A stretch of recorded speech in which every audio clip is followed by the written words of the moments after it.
And we're back, and I didn't start up VTuber Studio. I knew I forgot. Uh, I knew I forgot something.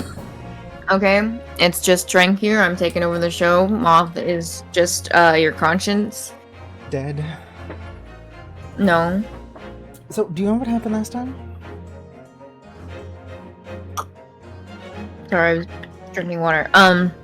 Okay, so recap for both you and I in chat, but mostly me, I think. We are a little silly guy. Yeah. And we got accused of murder because we're stupid and picked up a gun off the ground. And as that was happening, somebody got shot in the chest from the front. But then basically, like, because we had a gun in our hands, they were like, you did it. And then people got paid off to say, hey, you did it, because there was another person involved.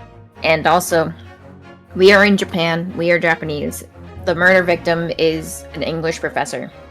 But there was another English lady there. But for some reason, they were like, well, I guess I don't know if there's more to it than just, hey, we just signed like a nice little peace treaty thingy with them. Let's not piss them off. That's the main thing, but as far as we know? Yeah. The girl was like someone higher up told a police officer to be like, hey, just kind of leave her out of this and just kind of escort her out. So that happened, and then people were paid to cover up her existence. But then we pulled her into court, and she pretended like she couldn't speak Japanese, and she's really, really racist. Yeah. And also kind of says contradictory things. But she had a bag that she put a glass in. For some reason, we think that. Oh yeah, and the professor was already dead before he was shot. We think that it was with poison. My guess is that it was in the glass that she had in her purse. But right now we're at a standstill because like we were already like talking to her, and she's like, but I can't possibly hide a gun anywhere. And then all of us were like, yeah, you definitely can. But everyone just, believed her because pretty English woman, and also she's English. But it ended right at the end with our boyfriend's professor's assistant. I don't actually know exactly who she is, but I think she's our the boyfriend's daughter. professor. Oh, is she? I don't know. I have no idea. Anyway, but our boyfriend's professor had a girl with him and was like, hey, you should go back to school, or not school, wherever, and get this thing because I think we're going to need it later. And so at the very end, before this English woman suspect was about to leave, because we didn't have anything else on her, this woman comes in like, wait, I have information. Or actually, I don't remember what she said, but basically she just stopped the trial. Yeah. So, yeah. And I think that's like basically it. Yeah, no, you did really well. So last time we dealt with racism. I wonder if this time we'll deal with racism deluxe. I'm sure. That's when you're racist. That's like the racism that like old English people had to like the Irish. They're still white, but they're that white.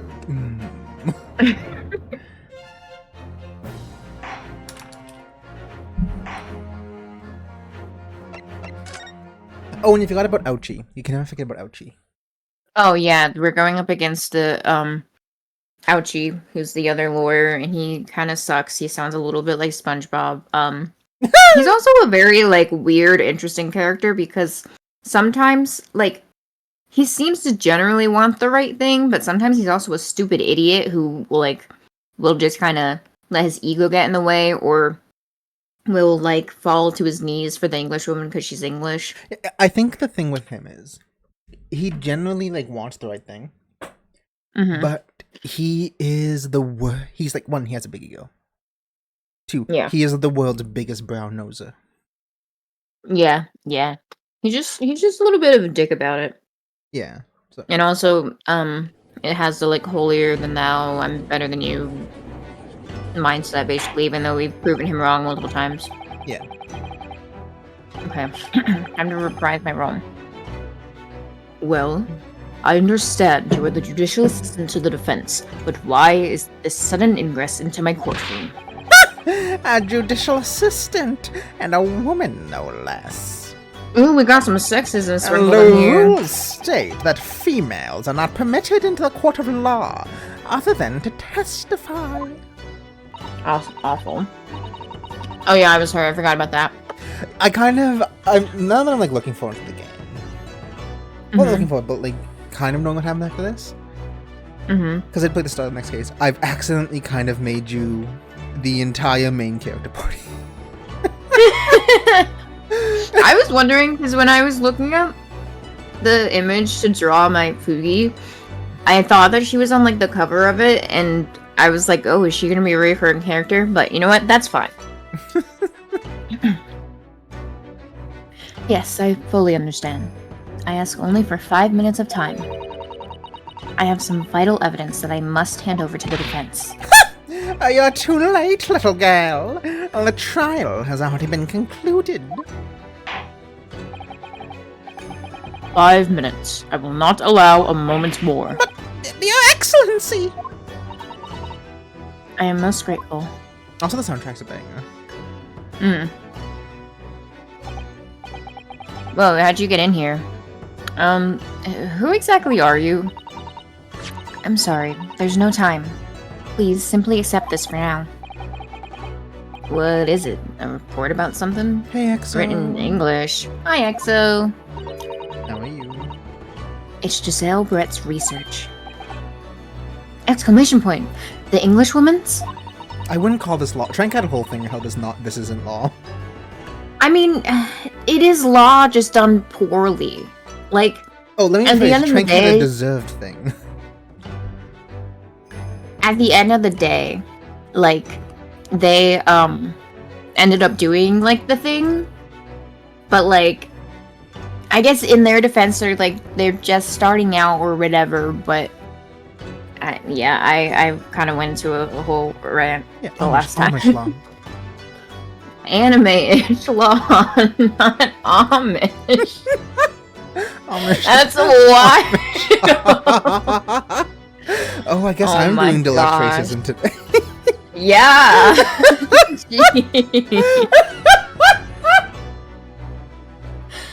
Oh my gosh. Okay.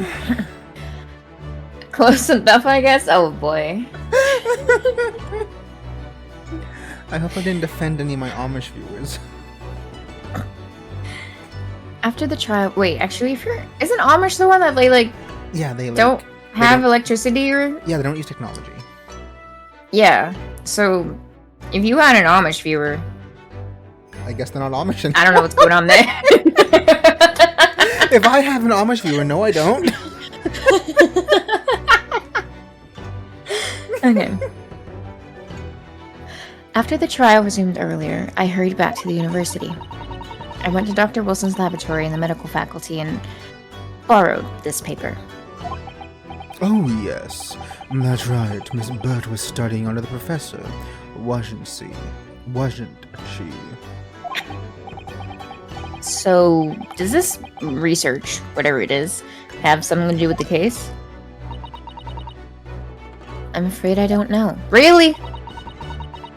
I haven't been able to listen to the proceedings of the trial myself. Okay. That makes that makes... Oh. No, of course not. Special characteristics of Curie and its effects on the human subject. Interesting. Curie? What's that? I've never heard that word before. Honestly, I don't even know if I've heard that word before. Up. Oh, hope your PC goes well. Oh, the prosecution demands the immediate removal of this female trespasser in the courtroom. There's too little time for me to read it in detail, but I've summarized what I could on a note just inside the cover. If you think it could be valuable, please cast your eye over it. This is wonderful, thank you. Report detailing an unknown poison that Miss Brett had researched during her time at the university. Goodbye then, and good luck. I can't believe she was a ghost. You have had long enough, Counsel. We cannot detain our English guest any longer. I ask the prosecution and the defense now one last time. Does either side have any further evidence to present to the court?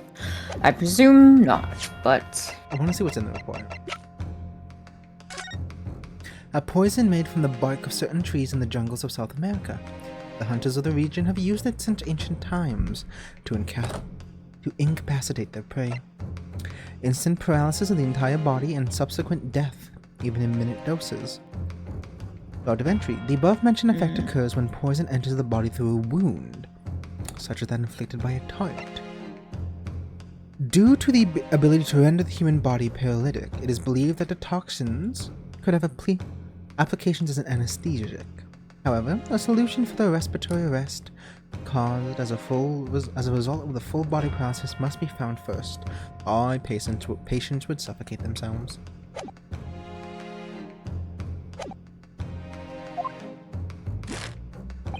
The prosecution has made its case convincingly enough already. Nothing more to add, Your Excellency. Ryunosuke, we're out of options here. This really is our very last chance. Well, let's just give up. Yes, I know. Hey, he didn't look at his hand this time. Yeah, he's getting like... Your Excellency. I like that he's like getting more used to this. Yeah. Your Excellency, the defense does have new evidence. That look. The unyielding stare of a true Japanese warrior. Okay, dude. Well, Miss Brett? Yes, Your Excellency? If you wouldn't mind, perhaps you could grace us with your presence a little longer. It's a delightful invitation, but I'm afraid it's not so very long until tea time. I'll have to politely decline. Forgive me, Miss Brett. It seems I wasn't clear. I realize it was phrased as a question. However, it's a demand. I must ask you to treat that as an order. I said it many times before, but the Japanese language makes no sense. My apologies, dear lady. That was less Japanese language, more the judge was trying to be polite. Yeah. But she'll never waste an opportunity to be racist. Yeah. Fair. Counsel. What is this new evidence that demands the court's attention? Yes! I think you should turn in the pin that it shows he's a student. Oh yeah, no, I'm just a little guy. I can't murder. I'm just a little guy. Miss Giselle Brett, we understand you were studying under Dr. Wilson at UMA University, doing research. Research, by sheer coincidence perhaps, into a deadly poison. What? Dun dun dun. Poison. Where are you going with this, Counsel? A toxin known as Curé, Your Excellency. Even the slightest amount of this deadly poisoning entering the body leads to an instant death. Objection! What complete and utter nonsense! Curé, you say? I've never heard of it. You wouldn't have done. What do you mean? I mean that you wouldn't have heard of Curé before. For one very simple reason. It doesn't exist in our country. It doesn't exist. Correct. Which means, no matter what tests the police can do for toxins, they'd never identify Curé. See, that's what I was saying! Exactly. Why? Or why? Oh, because there is no test available here that can identify the presence of this highly deadly poison. I thought that was clear when he said that the first... Yeah. Okay. Order! Order! Order! Counsel, does this deadly poison truly exist? According to this report, authored by the visiting research student from England, Curair has long been used by the tribespeople of South America as a poison to lace their arrows. It seems that it's reasonably well known among European doctors and scientists. To lace their arrows? The report states that it is produced from the extract of a tree that grows deep in the Amazon jungle. And it was first brought back to Europe at the turn of the century by explorers. It claims that animals shot by arrows laced with Curair suffer instant death. Doesn't that about sum it up, Miss Brett? Objection! Trumpety! These ass persons are utter trumpety! To start with, if the victim had been administered some of this so-called deadly poison, he would have been squirming and writhing in pain, and the other diners surely would have noticed. Objection. Because they paralyze them. Also, that doesn't... It depends on the type of poison, too. Because, like, some of them, you're basically just immediately dead. Yeah, but once again, this is like the 18th century. Yeah. That's true. What do you say to that, Inspector? Obviously, I would have noticed a disturbance like that. I don't remember anything like that either. I didn't notice the professor being in any kind of pain. According to this, however, it's the other way around. What do you mean, the other way around? The very fact that the victim didn't show any visible signs of distress is evidence that the Curair was used. Explain yourself, Counsel. The moment this toxin enters a person's system, it causes instant paralysis. In other words, afflicted victims lose all strength and are completely unable to move. Even if they were in total agony, there would be no visible signs of pain at all. How terrible. Obviously, if a man loses all the strength in his muscle, he collapses on the floor. But with a chair under him for support, as Dr. Wilson did, the effects could go largely unnoticed. But I don't follow, Kazuma. That's just paralysis. I thought the poison caused instant death. The full explanation is extremely unpleasant. Close your eye, close your ears, kitten. The poison causes immediate paralysis, as I said, leaving the victims unable to move. But after a short time, the paralysis is so severe it causes the muscles that control respiration to fail. Oh god. Damn, he just suffocated under his own weight. Yeah. Wow. Respiration? In other words, the actual cause of death is suffocation. And all the while, the victim is conscious and aware, just unable to move. That's awful. That